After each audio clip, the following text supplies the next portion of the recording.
Joyful learning, soulful bonding. Admissions open. Birla Open Minds International School. Hunter Road Bypass, Warangal. Phone 9581553300.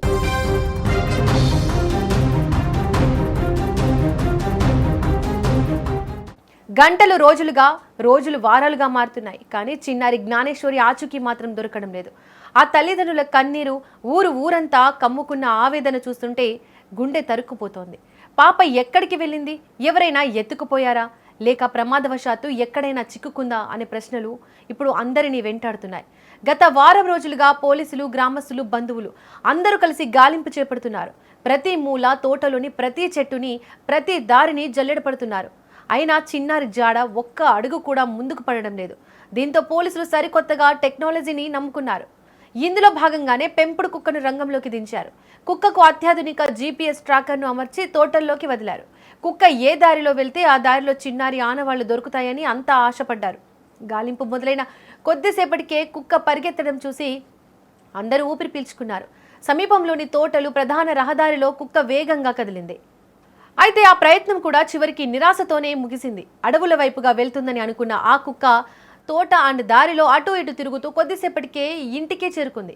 గాలింపు కోసం వెళ్లిన కుక్క మళ్ళీ ఇంటికి తిరిగొచ్చి ఇంటి చుట్టూనే తిరగడం అధికారులను అయోమయానికి గురి చేస్తోంది. దీంతో గాలింపు ప్రక్రియలో గందరగోళం మొదలైంది. అసలు కుక్కను నమ్ముకోవడం సరైందేనా అని గ్రామస్తులు ప్రశ్నిస్తున్నారు. ఆ కుక్క ప్రవర్తన వింతగా ఉందని, దానికి ఎవరైనా మత్తు ఇచ్చారా లేదా మరేదైనా కారణం ఉందా అనే సందేహాలు కూడా వ్యక్తమవుతున్నాయి. నిజానికి పాప తప్పిపోయినప్పుడు పాపతో పాటు కుక్క కూడా ఉంది.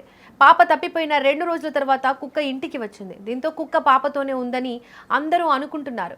అలా తిరిగొచ్చిన కుక్క వింతగా ప్రవర్తించడం, పాప తల్లి చుట్టూ తిరుగుతుండడంతో కుక్కకు పాప ఆచూకీ గురించి చెప్పేందుకు ప్రయత్నిస్తోందని అందరూ భావించారు. కానీ ఇప్పుడు కుక్కకు ట్రాకర్ పెట్టినప్పటికీ అది పాప జాడను పట్టించడంలో ఎలాంటి సహాయం చేయలేకపోయింది. దీంతో ప్రస్తుతం ఈ కేసు దర్యాప్తు వేగవంతం చేశారు. కిడ్నాప్ కోణంలో విచారణ కొనసాగిస్తున్నారు. అదృశ్యమైన సమయం నుంచి అక్కడ ఉన్న పరిస్థితులను విశ్లేషిస్తున్నారు. స్థానిక CCTV ఫుటేజీలను పరిశీలిస్తున్నారు. అనుమానితులను ఆరా తీస్తున్నారు. చిన్నారి కోసం గాలింపును మరింత ముమ్మరం చేశారు. డ్రోన్ కెమెరాల సాయంతో కూడా వెతుకుతున్నారు.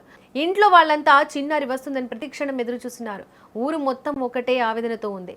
చిన్నారి క్షేమంగా తిరిగి రావాలని అందరూ ప్రార్థిస్తున్నారు. ఇప్పటికైనా అధికారులు ఏదైనా కీలక ఆధారాన్ని సేకరించి ఆ చిన్నారిని తల్లిదండ్రుల దగ్గరకు చేరుస్తారని ప్రజలు కోరుకుంటున్నారు. ఈ కేసులో నిజాలు త్వరగా బయటపడాలని, చిన్నారి జాడ తెలియాలని ప్రతి ఒక్కరు ఆశిస్తున్నారు.